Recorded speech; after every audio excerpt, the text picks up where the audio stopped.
Hello and welcome to ILTV's Insider. I'm Aaron Porras, and our main topic tonight, a war brewing along the Nile River. For years, Ethiopia working to construct a massive dam on the Nile, the Grand Ethiopian Renaissance Dam, or GERD, being the government's flagship project capable of eventually generating some 16,000 gigawatt hours of electricity every year. And now it's operational. But while an enormous boon for Ethiopia and her neighbors, many of whom struggle to provide electricity to their citizens, it's projected to be disastrous for Egypt and other downriver nations. Cairo, for one, even threatening military action over the project. So what does this mean for the region and, by extension, Israel, which has close ties to all of the nations involved? With me to discuss are founder and CEO of the Israel National Institute for Strategic Studies, Dr. Martin Sherman, and senior researcher at the Reichman University Institute for Counterterrorism, Dr. Michael Barak. Thank you both so much for joining us. Now, Dr. Sherman, I'll start with you. Why is Egypt so against the GERD, and in what ways does the dam threaten Cairo? Well, the dam basically, if the Egyptian fears materialize, is an existential threat to Egypt. Egypt depends for 90% of its water or more from the Nile. And even that is with a bit of a squeeze. So if this dam impedes the inflow of water into Egypt, and by extension into the Delta area, this is something that could put Egypt in grave danger. And the Egyptians see this as an existential threat. And it was, I think, Sisi who said that he was prepared to go to war. And Anwar Sadat previously also threatened war. But this is a serious problem for Egypt because it has to project military force over Sudan. Sudan is rather ambivalent about the dam because on the one side it will regulate the floods in the southern part of Sudan, and two, it will supply them with electricity. So although Sudan does formally object, it is a bit ambivalent on the question. But for Egypt, this could be a tremendous threat. And I think by extension, Israel should take this into account because we know there's a lot of insurgency in Sinai, which is quite a challenge for the Egyptian armed forces. And if the Egyptian regime, whether it's Sisi or any successor regime, has to worry about Cairo rather than some place in Sinai, I think the attention will be focused on Cairo, and that will mean that the insurgents there will have more freedom to operate along Israel's long southern border. And this is something that Israel must take into account. Dr. Barak, same question, and similarly, Egypt says that it fears the GERD will reduce its share of the Nile waters. How big of a share are we talking? So first of all, the Nile River is giving about 90% of the water source to Egypt. As Professor Martin Sherman said, this is an existential threat on Egypt. Most of the population of Egypt is surrounded near to the Nile River. Most of the people are also working on agriculture. So now if the dam of the Renaissance in Ethiopia Ethiopia will decide again to fill for the third time the dam, then it means that Egypt will lose a lot of billion of cubes of water. Let's say that for every year, Egypt was supposed to get about 55 cube of water. And now, because of the Ethiopian Renaissance Dam, it means that Egypt will lose about 15 to 18 billion of cube of waters. And that means that the agriculture will be hard. We should also remember that there are climate changes. Groundwater begin to diminish in Egypt. Also, the quality of the water in Egypt is not a very good thing. Egypt is trying to cope with that. So again, it's existential threat on Egypt. And you should remind that also Anwar Sadat in the 70s, he said that it's better that Egypt will lose their life in the battle with Ethiopia instead of dying in thirst of water. So Egypt think that the water, Egypt deserves the water. This is an historical matter. Egypt deserves it, while Ethiopia says that it's fighting against the colonial heritage of Britain. In 1929, Britain signed an agreement with Egypt about giving a large amount of water to Egypt. So we see here a clash between two narratives: the Egypt that is trying to promote the historical right from the times of the pharaohs that it deserved the water, in contrast to the Ethiopian narrative that that Ethiopia is trying to correct injustice that Britain did in the 1929. All right, well, so, Egyptian President Sisi recently pushed the importance of forming a joint cooperation between the Nile Basin countries in order to fulfill their common interests without hurting any of them. Why would Ethiopia disregard such a sensible statement? Well, because the question is, what do you mean by sensible? As Dr. Barak pointed out previously, the administration of the Nile waters has been governed for decades, since 1929, by an agreement originally signed between Britain as the colonial power and the upstream riparians. This was modified, I think, in 59, in the 50s anyway, where Egypt and Sudan signed a bilateral agreement which changed the allocation a lot with the construction of the Aswan Dam, which flooded large parts of Ethiopia. So by this agreement, nearly all the water goes to Sudan and Egypt. Now, many of the upstream countries see this as very unfair. By the way, Ethiopia then, which wasn't under colonial, didn't sign that agreement, the water agreement. They didn't, so they never really recognized.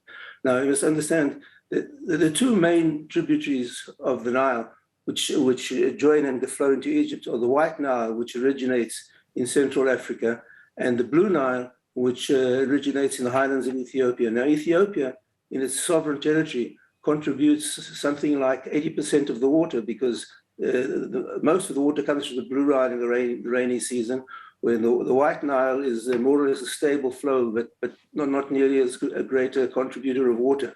Now, Ethiopia has got all this water flowing through it, and because of this agreement, this agreement which it wasn't party to, has to forego that. Now, although Ethiopia's economy is surging and one of the fastest growing economies in the world, there's still a lot of poverty. And so the Ethiopians see this hydroelectric dam as the key to prosperity and fighting the endemic poverty in the country, which is very difficult to argue with. In any dispute over a river or a large body of water, there are basically two parameters that determine the outcome. The one is who's upstream and who's downstream, and the other one who's the strongest and who's the weakest. Up until now, Egypt has been the strongest party and has been able to impose its will on upstream riparians. That certainly is being pushed into question at the moment. An opposite example was on the Euphrates, where Turkey was upstream and Iraq was downstream, and Turkey was the stronger power and basically disregarded Iraqi needs. But in this case, Egypt is really in a place which is an enviable between a rock and a hard place. Well, so that brings me really. I'm sorry to interrupt, but that brings me really to my next question here. And Dr. Barak, maybe you can join in again. How realistic is the threat of a military action against the GERD or against Ethiopia, as opposed to some sort of diplomatic solution? I think that the military option is on the table, but we have a very low chance to use it. Okay. Egypt has many limitations, which I'll refer in a moment. Egypt, Sisi particularly, is interested to solve the problem in diplomatic ways. is trying to use the European Union, is trying also European and also the African Union, and also in 2021, I think, he addressed to the Council of the Security Council of the UN to interfere, and the Council decided that the African Union will solve it. What is Sisi trying to do now? What?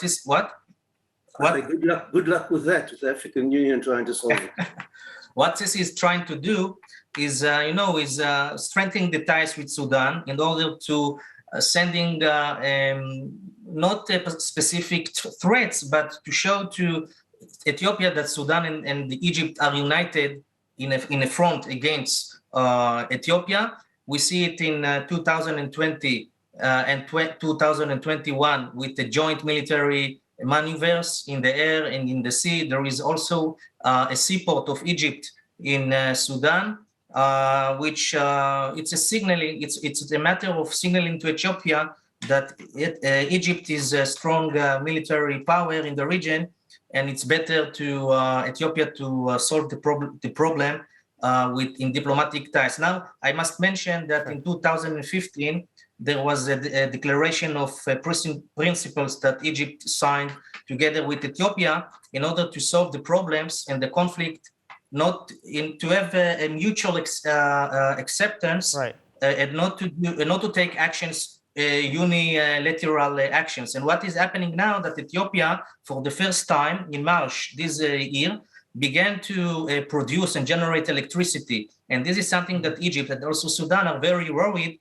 that Ethiopia took unilateral action, and that's why we see that there is like acceleration in rhetoric against Ethiopia. But again, Sisi is not willing to do that because there is also the problem of the challenge of operative actions. Even if Sisi will attack Ethiopia, it doesn't mean that the Renaissance Dam will collapse. We have also other restrictions, also United Arab Emirates, also Saudi Arabia, also Russia, China, are deeply involved in economic investment in this dam. So if Sisi will do something, it means that he will have to give an explanation to these nations that are involved in investing money in Ethiopia. So Sisi, I don't think he's going to do, there is much to lose. And also Sisi also care about what the Biden administration is thinking. So, but again, if the Ethiopian, which I don't see it happen, but if the Ethiopia will keep to take actions, unilateral actions, and Egypt will understand that it's found in a lockdown. So yes, they will take a military action, but I don't think it will happen, not now, only in the diplomatic channel. So Dr. Sherman, I mean, you and Michael, yeah, go ahead. The last time Ethiopia and Egypt went to war, I think it was in the 19th century, and the Egyptians were beaten rather badly, even though the Ethiopians had more casualties. The Egyptians were beaten. Now, a military operation for Egypt is not a simple affair. It has to project its force across Sudan to Ethiopia, which people don't realize, but Ethiopia has a bigger population, quite substantially bigger than Egypt. It's also one of the fastest growing economies, as I pointed out before. So it's not going to be an easy pushover for Egypt. One other thing is about the Egyptians, that they have lots of other problems associated with the Nile. For instance, the silting up of the Aswan Dam and the subsidence of the Delta region, because before they built the Sudan Dam, the Nile was free flowing and pushed the sea back. Now that the Nile's flow has been reduced hugely by the Aswan Dam, no silt is reaching the farmers, who have to use now chemical fertilizers, which is causing great pollution.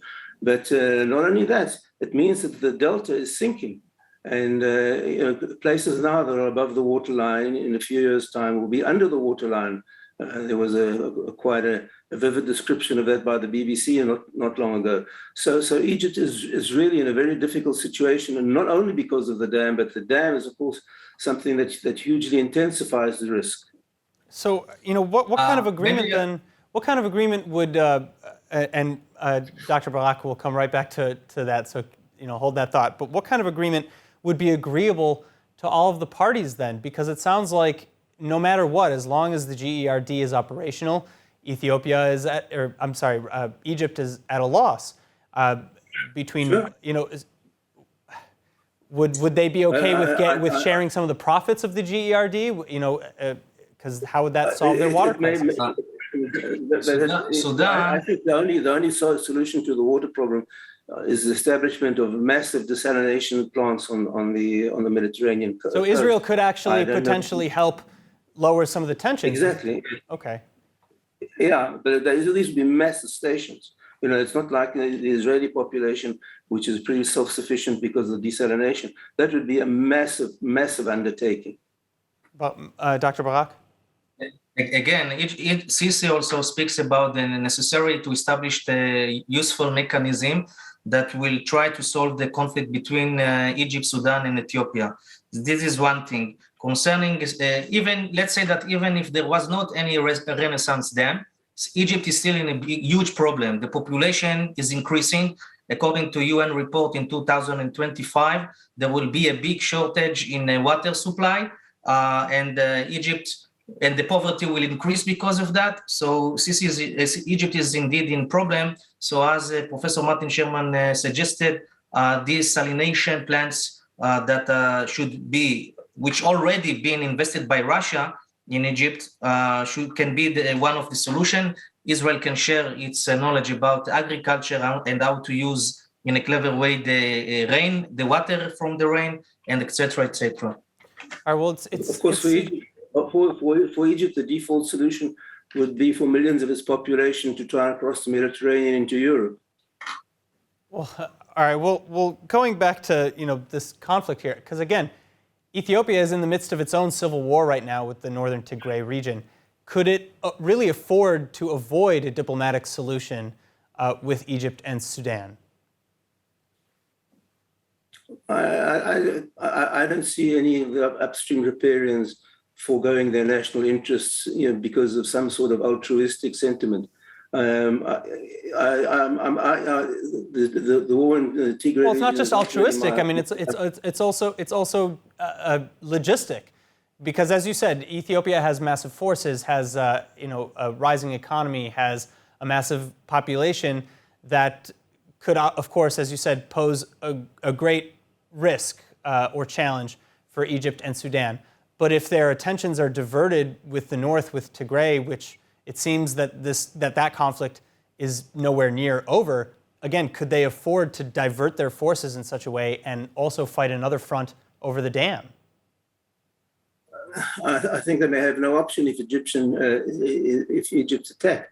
But this Ethiopian project has also emboldened some of the upstream riparians on the White Nile, like Uganda, Burundi, and places like that, who are also now thinking of, that for decades they've been deprived of the use of the water because of a colonial era agreement. And they now are also beginning to sound out that the possibility of them building their own dam projects on the White Nile. So I think Egypt is in a terrible situation. I think we can see that there's a humanitarian crisis on epic proportions brewing there, and I think the logical solution would be for massive artificial water production on the Mediterranean Sea. That as far as I can see, is the only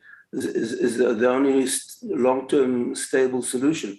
I don't think appealing to people's or the upstream riparians' goodwill is going to cut the mustard. I think the only thing that can really save Egypt from a terrible humanitarian crisis is large-scale desalination on the Mediterranean coast. Perhaps this is an opportunity for Israel. Perhaps this is an opportunity to launch a meaningful international project. I don't see any other solution. What about, and Dr. Barak, I want to send this question to you. What about the possibility of Israel at least stepping in as some sort of mediator or negotiator between the two parties, as we've seen between Ukraine and Russia, especially with Russia and many other countries, as we named before, heavily involved in this project? So I think you are right, but because it's too sensitive issue, and because before Sisi came to power, there were many conspiracy theories among the Egyptian population that Israel was supporting Ethiopia to build this dam and trying to steal the Nile River. Even if Israel will mediate and the negotiation will fail, then the reputation of Israel can be hurt by this. I don't think it's in this stage that Israel should be involved. Maybe later when there will be a joint agreement with Ethiopia and Egypt, then yes. And I don't think it will be wise to Israel now in this stage to interfere. It can share its knowledge about how to develop the agriculture, how to use wisely the water of the rain, and to develop the desalination plants in Egypt. Not more than that in this stage. I think Dr. Barak is quite right. I don't think that Israel can really contribute to any peaceful resolution of the problem there. And I agree. In Egypt as well, you must remember that Egypt today has a regime which is favorable to Israel, but the Muslim Brotherhood there is down but not out. And you never know what will happen to the Sisi regime if there's enough social unrest in Egypt. So I really think that Israel should stay out of the dispute as much as possible, other than offer to help Egypt build massive desalination plants, which as I said before, I don't see any other way of resolving the conflict peacefully. All right. Thank you so much again, Dr. Michael Barak and Dr. Martin Sherman. It was a pleasure to have you both with me today. And thank you, everyone who's at home, for joining us. I'm Aaron Porras, and please tune in next time on Insider for more on everything Israel. If there's a topic that you'd like us to cover next, let us know about it in the comment sections online. And finally, for more of the latest updates from Israel, make sure to subscribe to our newsletter at iltv.tv and sign up for our brand new streaming platform, ILTV+. Thank you again, be well, and we'll see you soon.